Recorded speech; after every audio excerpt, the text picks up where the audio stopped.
On August 6, 1945, an atomic bomb was detonated over the city of Hiroshima.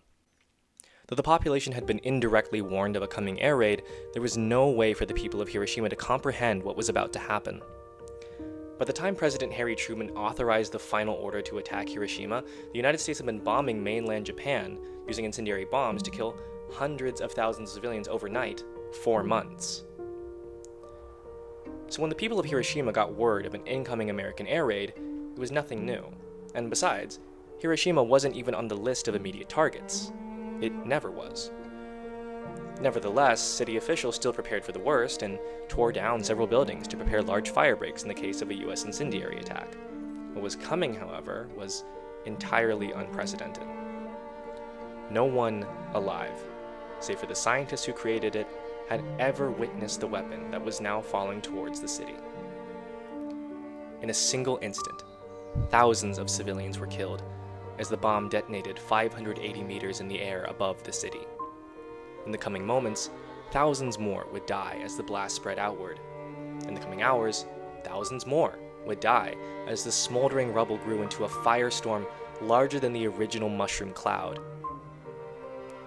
In the coming days, thousands more would die from radiation poisoning, starvation, exposure, untreated injuries, and infected wounds.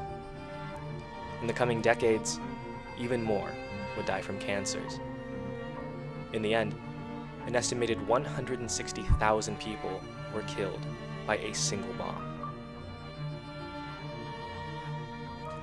On May 18, 1980, Mount St Helens erupted in southern Washington state.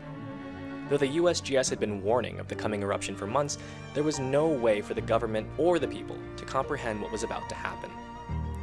By the time the eruption began, the government had established a large evacuation zone around the mountain, anticipating what they thought was a worst-case scenario Plinian or Palean eruption. By May 18th, only a few people remained in the evacuation zone, including volcanologist Dave Johnston, stubborn old man Harry Truman, no relation to the previous Harry Truman, and a handful of hikers who wanted to see the now almost snowless volcano. The volcanologists with the USGS thought they had succeeded in preparing for the coming eruption. What was coming was entirely unprecedented. No human alive, before or since, had witnessed anything like what was about to happen. At 8:32 a.m., a magnitude 5.1 earthquake triggered the largest landslide in recorded history as the entire northern face of the mountain gave way. What was once immovable suddenly began to churn like water and unleashed a devastating lateral blast that decimated forests up to 20 miles north of the mountain, briefly breaking the sound barrier and handily escaping the exclusion zone. In the end, some 58 people were killed by what scientists said was the equivalent of 1,500 Hiroshima bombs. What does that mean? Well, the Hiroshima equivalent is a unit of energy measurement that alleges to represent the amount of thermodynamic energy released by the detonation of a little boy atomic bomb. It should be noted that the accuracy of the Hiroshima equivalent is subject to some debate, as accurately measuring or calculating the energy release of nuclear weapons, particularly earlier weapons, can be difficult, as not all of the fissile material will actually detonate, and furthermore, the Hiroshima equivalent is built on the TNT equivalent, which is similarly flawed in its ability to reflect reality. Therefore, we should understand the Hiroshima equivalent as a convention of science communication, not dissimilar from the nuclear body discussed in Shannon Cram's 2015 paper, which describes the similarly standardized physiology and lifestyle used to estimate the harms of radiation on future humans. The Hiroshima equivalent is also the most common form of a phenomenon that I'm calling nuclear benchmarking, which I will define and lay the foundations of in this video. In broad terms, nuclear benchmarking is when we use nuclear phenomena to describe things that aren't nuclear. Through my preliminary research, I was able to find over a dozen examples of nuclear benchmarking in news media, which I've organized into 4 main categories that I'll provide examples for, those being natural benchmarking, single explosive benchmarking, sustained explosive benchmarking, and climate benchmarking. There are some examples of nuclear benchmarking that fall outside of these categories, and dozens more examples of fictional benchmarking, but these are the 4 most common types found in news media. Natural benchmarking uses nuclear weapons to measure the energy release of natural disasters, such as the eruption of Mount St Helens mentioned earlier. I want to highlight another example of natural benchmarking, however, that being the 2004 Indian Ocean tsunami, which killed some 150,000 people, similar to the atomic bombing of Hiroshima. That being said, the earthquake which triggered the tsunami was said to have the energy equivalent of 23,000 Hiroshima bombs. 23,000 statistical bombs to equal one real bomb.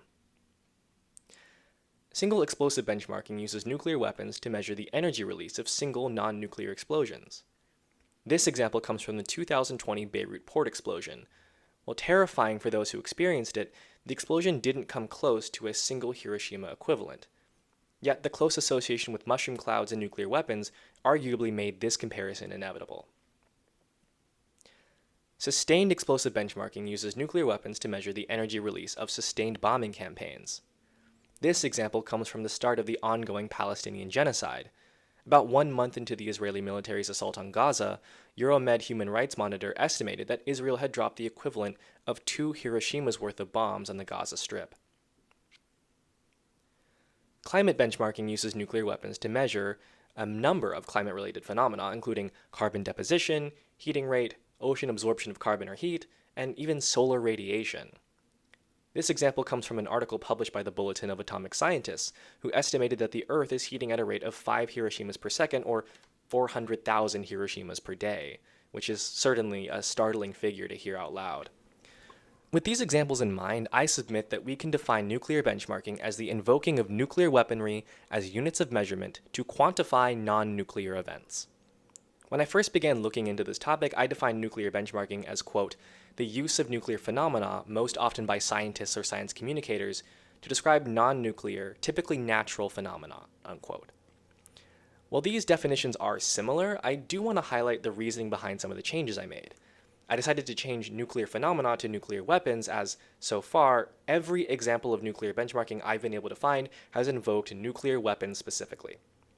I removed most often by scientists or science communicators, as while these groups do heavily participate in nuclear benchmarking, so do lots of other groups of people.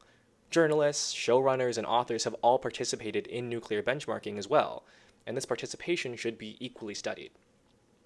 Finally, while natural benchmarking was the most common form of nuclear benchmarking I found, it wasn't as dominant as I had initially thought, and I didn't want to minimize the presence of explosive or climate benchmarking. With our definition created, I wanted to address why any of this matters.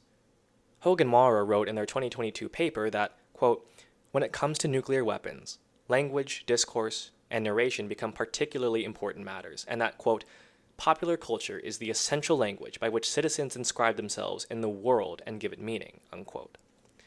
Not only did they articulate why challenging dominant nuclear narratives is important, they also specifically addressed why nuclear benchmarking in particular is so important. Quoting feminist philosopher Val Palmwood, who stated that, quote, the world of the body, the senses, and nature is almost a shadow world compared to the immaterial world of abstraction and numbers, unquote. It is crucial we come to understand nuclear benchmarking as it represents a continuation in a long-established strategy from nuclear powers to render the nuclear realm simultaneously incomprehensible and tame through the supposedly transparent language of science.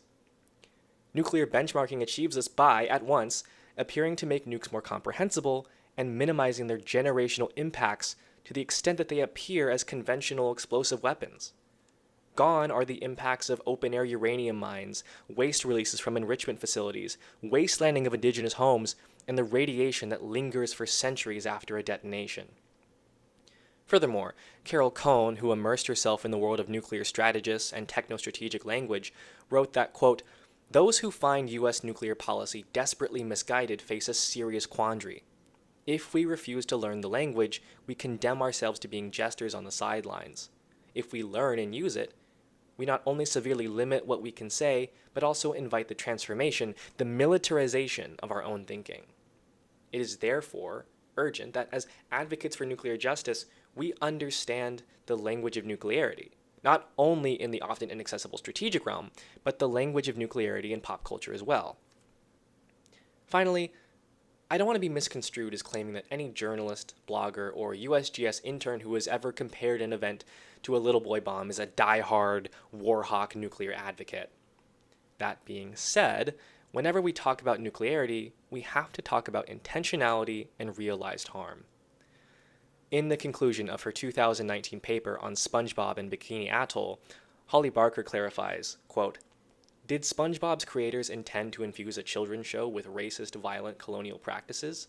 Perhaps not, but by taking place on Bikini Bottom, the cartoon becomes part of a broader, insidious practice of disappearing indigenous communities and normalizing the nonsensical settling of a community where it does not belong." Similarly, did the journalists who compared earthquakes to nuclear devastation intend to perpetuate the ongoing attempts of nuclear powers to minimize the impact of their nuclear policies?